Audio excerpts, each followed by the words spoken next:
नमस्कार विद्यार्थी मित्र मैत्रिणींनो, बुल्सआय अकॅडमीमध्ये आपलं सर्वांचं स्वागत आहे। या व्हिडिओमध्ये आपण महाराष्ट्र स्टेट परीक्षा पेपर पहिल्या संदर्भातला युनिट 5 आहे उच्च शिक्षण प्रणाली, त्यावरील आपण वन लाइनर 30 प्रश्न आपण या ठिकाणी रिवाइज करणार आहोत। म्हणजे आता 2026ला जी परीक्षा होणार आहे त्यासाठी आपल्याला हे उपयोगी ठरतील। चला 1 ते 8 पर्यंत प्राचीन आणि ब्रिटिश कालीन शिक्षण या संदर्भातील वन लाइनर प्रश्न आहेत। बघा, भारतातील सर्वात प्राचीन विद्यापीठ कोणते मानले जाते? तर तक्षशिला विद्यापीठ हे भारतातील सर्वात प्राचीन विद्यापीठ मानले जाते। कोणते? तक्षशिला विद्यापीठ सध्या पाकिस्तानमध्ये आहे। त्यानंतरचा प्रश्न बघा, बौद्धकालीन शिक्षणाचे सर्वात मोठे केंद्र कोणते होते? बौद्धकालीन शिक्षणाचे सर्वात मोठे केंद्र कोणते होते?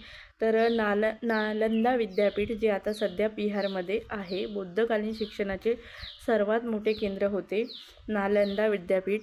त्यानंतरचा प्रश्न बघूया, इंग्रजी शिक्षणाचा पाया घालणारा मॅग्ना कार्टा कोणत्या अहवालाला म्हटलं जातं? तर जो वुड्सचा अहवाल आहे त्याला म्हटलं जाते, जे 1854चा आहे। त्यानंतरचा प्रश्न आहे, 1857मध्ये एकाच वेळी कोणते 3 विद्यापीठे स्थापन झाली? 1857मध्ये एकाच वेळी 3 विद्यापीठे स्थापन झाली, त्यामध्ये कलकत्ता, मुंबई आणि मद्रास विद्यापीठाचा समावेश आहे। त्यानंतरचा प्रश्न बघा, स्वतंत्र भारतातील पहिला शिक्षण आयोग कोणता होता? स्वतंत्र भारतातील पहिला शिक्षण आयोग कोणता होता? तर राधाकृष्ण आयोग 1948 ते 49चा आहे। विद्यापीठ शिक्षण आयोग सुद्धा म्हटलं जाते। जो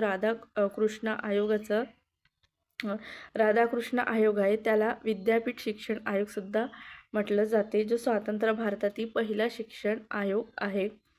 त्यानंतरचा प्रश्न बघा, माध्यमिक शिक्षण आयोग कोणत्या नावाने ओळखला जातो? जो माध्यमिक शिक्षण आयोग आहे तो कोणत्या नावाने ओळखला जातो? तर मुदलियार आयोग या नावाने ओळखला जातो, जो 1952-53चा आहे। त्यानंतर म्हणजे इथं पण प्रश्न तयार होतो, विद्यापीठ शिक्षण आयोग कोणतं म्हणजे आहे तो कोणत्या नावाने ओळखला जातो? तर राधाकृष्ण आयोग या नावाने ओळखला जातो। त्यानंतरचा प्रश्न बघा, भारताच्या भवितव्याची जडणघडण तिच्या वर्गखोल्यांमध्ये होत आहे, हे विधान कोणत्या आयोगाचे आहे? तर कोठारी आयोग 1964-66चा आहे। त्यानंतरचा प्रश्न बघा, म्हणजे 10-2-3 या शैक्षणिक आकृतिबंधाची शिफारस कोणत्या आयोगाने केली होती? म्हणजे बघा, आपण हे शिक्षण घेतले आहे, म्हणजे 1991-92ला ज्यांचा जन्म आहे त्या लोकांनी हे शिक्षण घेतलं आहे।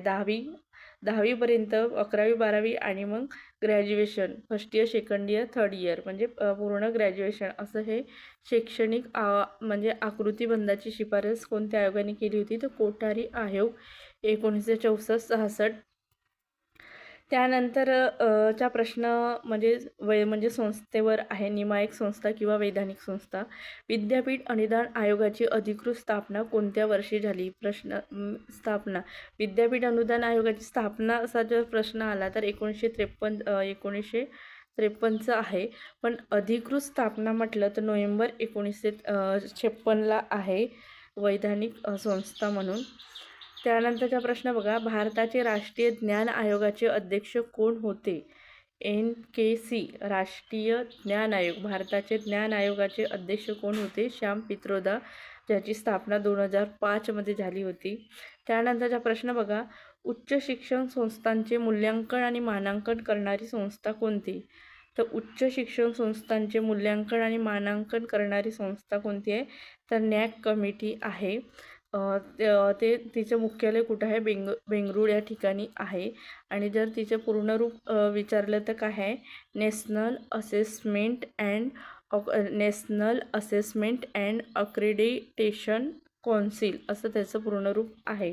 त्यानंतरचा प्रश्न आहे, तांत्रिक आणि व्यावसायिक शिक्षणाचे नियंत्रण करणारी सर्वोच्च संस्था कोणती? तांत्रिक आणि व्यावसायिक शिक्षणाचे नियंत्रण करणारी संस्था सर्वोच्च, तर AICTE म्हणजे all India council for technical education ही संस्था आहे, जे तांत्रिक आणि व्यावसायिक शिक्षणावर नियंत्रण करणारी सर्वोच्च संस्था आहे।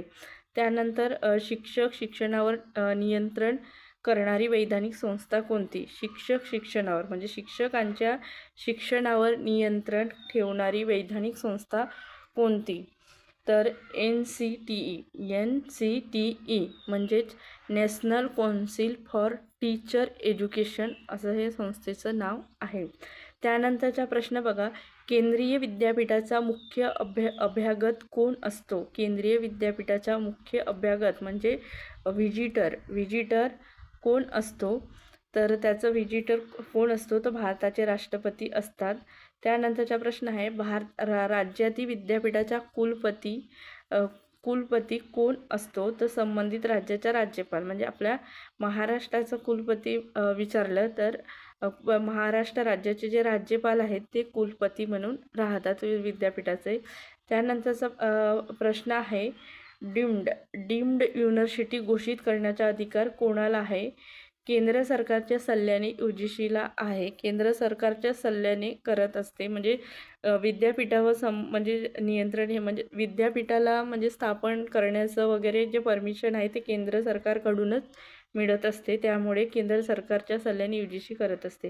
भारतातील पहिली ओपन युनिव्हर्सिटी मुक्त विद्यापीठ कोणती? तर doctor Babasaheb Ambedkar open university जे हैदराबादला आहे. राज्य विचारलं तर आंध्र प्रदेश राज्यामध्ये येते हे ओपन युनिव्हर्सिटी. भारतातील पहिले मुक्त विद्यापीठ हा प्रश्न येऊन गेलेला आहे PYQ. डॉक्टर BR आंबेडकर म्हणजे ओपन युनिव्हर्सिटी हैदराबादला आहे आंध्र प्रदेश राज्यात.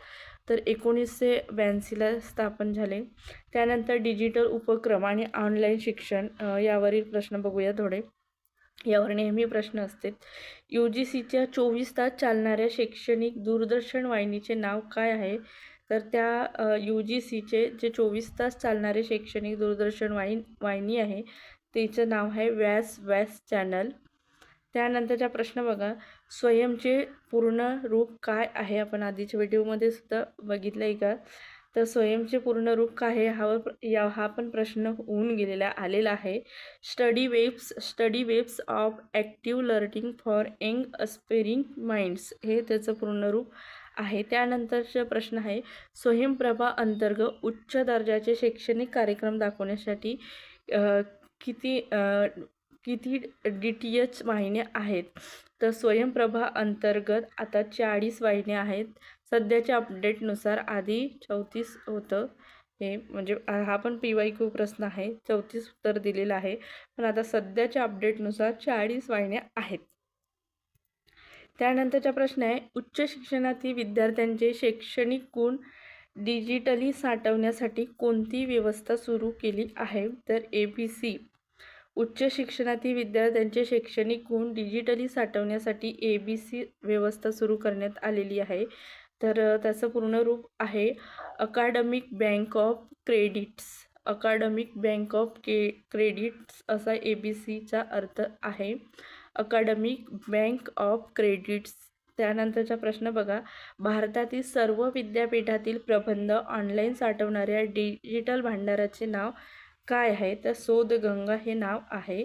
भारतातील सर्व विद्यापीठातील प्रबंध ऑनलाईन साठवणाऱ्या डिजिटल भांडाराचे नाव काय आहे? शोधगंगा आहे.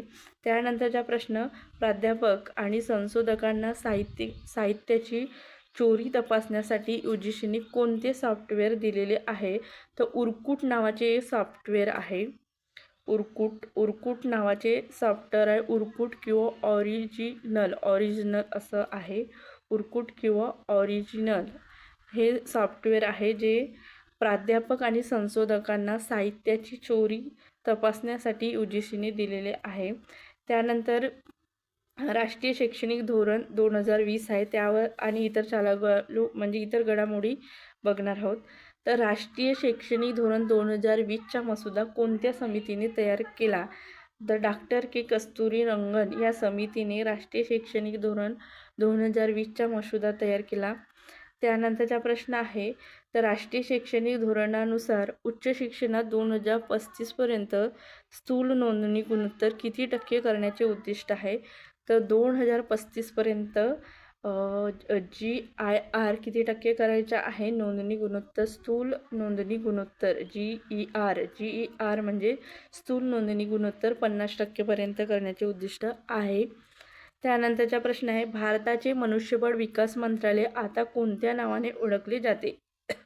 जे मनुष्यबळ विकास मंत्रालय होते ते आता शिक्षण मंत्रालय मिनिस्ट्री ऑफ एज्युकेशन या नावाने ओळखले जात आहे. त्यानंतरचा प्रश्न बघा, NIRFचे पूर्ण नाव काय, जे भारतातील संस्थांचे रँकिंग जाहीर करते? ते NIRFचं पूर्ण रूप आहे नॅशनल इन्स्टिट्यूशनल रँकिंग फ्रेमवर्क, असं त्याचं पूर्ण रूप आहे. त्यानंतरचा प्रश्न बघा, उच्च शिक्षणात प्रादेशिक भाषामध्ये तांत्रिक शिक्षण देण्यास प्रोत्साहन देणारे धोरण कोणते? तर प्रादेशिक भाषामध्ये तांत्रिक शिक्षण देण्यास प्रोत्साहन देणारे राष्ट्रीय शैक्षणिक धोरण 2020 आहे.